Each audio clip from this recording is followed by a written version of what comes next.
cool. So you mentioned that you recommend people start doing this at the very beginning. So even people that are just getting into the business should be like thinking about their credit.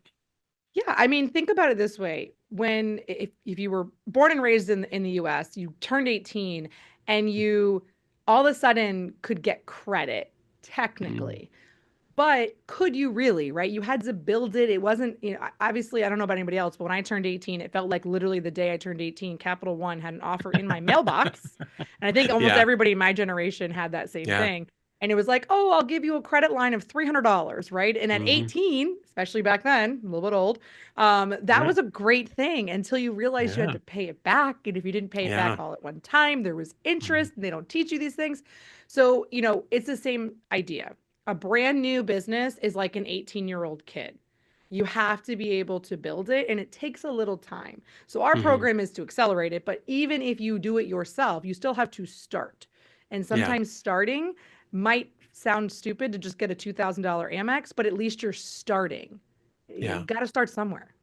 Right. Well, when I was on the campus at UMass, I remember like walking down the courtyard and there was a table set up and they're like, just fill this out. We'll give you, and like they were giving credit to everybody and it was a You terrible got a free mistake. frisbee, you got a free shirt. It didn't Oh, matter. the worst thing we ever did was got credit cards. It was terrible.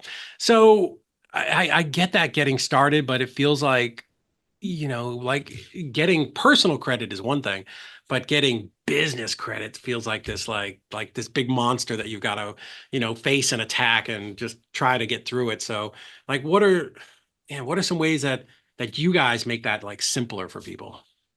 So we take everything off of you that we legally can. So we're going to have you Okay. come in. Because your business is brand new or you haven't taken the time to build business credit, there is going to be a Mhm. personal guarantee component. So it is going to look at your personal history to make sure you've used Okay. your personal credit lines in a healthy way, right? So Mhm. we're going to look at your personal. We're going to do a soft pull. We're going to make sure that's in good order and it's not just your credit score. I have people who have a 720 or someone who has an 830 and they get the same credit on the business side because it's not just the Really? score, it's some granule pieces of your credit that they're looking at. So we're analyzing it from that component, not just the Mhm. score. But then also looking at your entity setup, making sure that you didn't set your entity up in an industry that's considered either high risk or not lendable. And if it is, you might Mm. need to have a separate LLC just for funding purposes, right? So looking at all the stuff on the front side to be very Mhm. systematic and strategic. But also, we have a full time employee who all she does is scour the internet for offers. What's out there? What's the best business Wow. offers? What's the best ones for this credit profile? Like that's all that person does. And so we're able to kind of match your profile to what are the best offers out there and discuss those with the client. Once we land on where the best ones are, we apply for the clients. They don't have to even touch it. They don't have to go fill it all out. Mhm. They give us all the information we need. We do all that heavy lifting for them. And then there's also a coaching component for things we can't legally do for the client. So Okay. like if Chase wants to talk to the business owner to verify them, like we can't do that for you, right? Sure.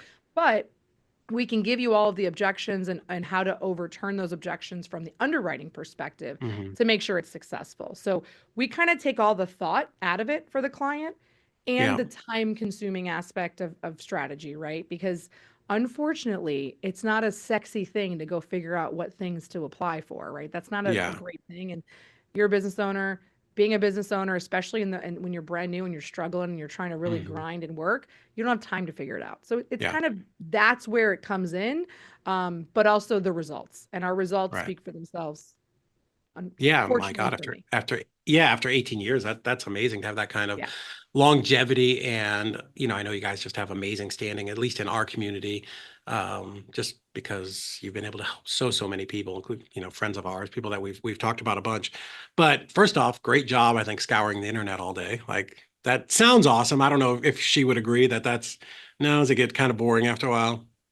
Probably. I give her some different tasks. Sometimes I'm looking for Yeah. like specific things, or I'll even have her jump into the corporate credit like vendor trade line side to like Hmm. find some different just to kind of shake it up. But at Yeah. the end of the day, it's a need, right? And you don't want to spend your time doing it. So we do it. One person's able to do it for every Mhm. one of our clients at the same time. Right. Well, I think that's so important. And the same reason that we exist at Easy RI Closings is because people should be spending their time doing the things in the business that generate revenue. sitting online looking for the best credit card offer, trying to figure that out is not the best thing that you can be doing with your time. It's fun. It's kind of an avoidance thing, like if you don't want to be calling sellers or talking to buyers. But yeah, I think that's really smart that you guys can take that off of their plate.